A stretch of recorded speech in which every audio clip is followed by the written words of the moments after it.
Coucou, alors donc nous revoilà avec une autre capsule de Délivre-moi, nos chroniques nocturnes littéralement vôtres. J'espère que vous avez passé une super belle journée, que votre début de semaine de retour au travail se passe très bien. Alors donc pour mes amis qui me tiennent compagnie, alors donc je vous salue, donc les travailleurs de nuit, les insomniaques et ceux qui habitent de l'autre côté du monde. Donc un petit coucou. Alors de quoi que je vais vous parler ce soir?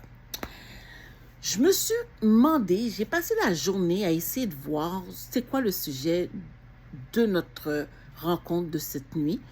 Et je me suis dit, ça fait quand même un mois que nous sommes ensemble à partager de la littérature, notre passion. Je me suis dit aujourd'hui, pourquoi pas vous faire rentrer dans mon intimité. Il y a quelques années de ça, donc j'ai mes deux premiers enfants ont 2 ans et demi de différence.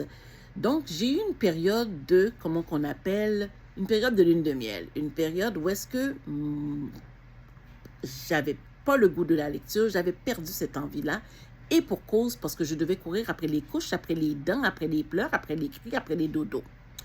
Une fois de retour au travail, donc, je retrouve ce plaisir de la lecture parce que, à l'époque, habitant à la banlieue, je devais laisser ma voiture dans un stationnement incitatif, prenant le métro et l'autobus par la suite. J'avais ce temps-là de redécouvrir la lecture. Une fois arrivé à la maison, après que les enfants aient fini de jouer, de souper, parfois ils avaient encore un petit peu de misère à s'endormir, moi, souvent, j'allais me cacher où? Dans les toilettes. Oui, j'allais me cacher dans les toilettes pour faire de la lecture. Et c'était cette période-là où est-ce que je pouvais décrocher, je pouvais lire 1, 2, 3 chapitres, retrouver mes amis, mes personnages, mon autre monde et de juste mettre de côté le mommy mood pour quelques heures. Alors donc, pourquoi que je vous parle de mon petit coin de lecture du passé qui était la toilette? Parce qu'aujourd'hui, après le travail, je me suis aventurée pour aller chercher un livre que j'ai acheté sur Facebook.com. Et j'étais pas supposée d'acheter ce livre-là. J'étais partie acheter un livre qui parlait encore une fois du développement personnel, que depuis quelque temps, je me sens très liée à ce genre de lecture-là. Et je suis tombée sur un livre que cette même personne-là vendait. Et ce livre-là m'a fait sourire, m'a littéralement fait sourire. Puis je me suis dit, tant qu'à faire un détour, pourquoi pas un prix d'un pour deux pour le détour que j'allais faire.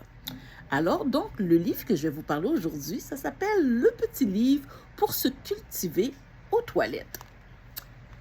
Voilà, il est petit, menu, assez pour rentrer dans son sac à main, assez pour même le laisser à côté du pot de crème pour se crémer les mains dans la toilette après qu'on ait fini de se laver les mains. Tout simplement prendre le temps de laisser le stress, justement, et de pouvoir tout simplement se relâcher et en bonne compagnie.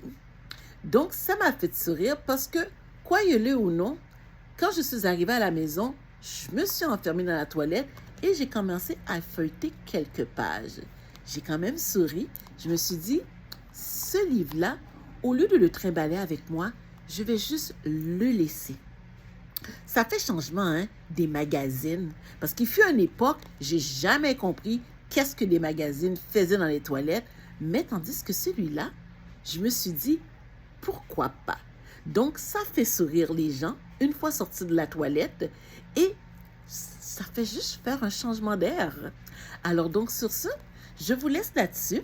Donc, je vous recommande Le petit livre pour cultiver aux toilettes, le meilleur, de Florent Gazan. Alors donc, je répète, Le petit livre pour se cultiver aux toilettes, le meilleur, de Florent Gazan.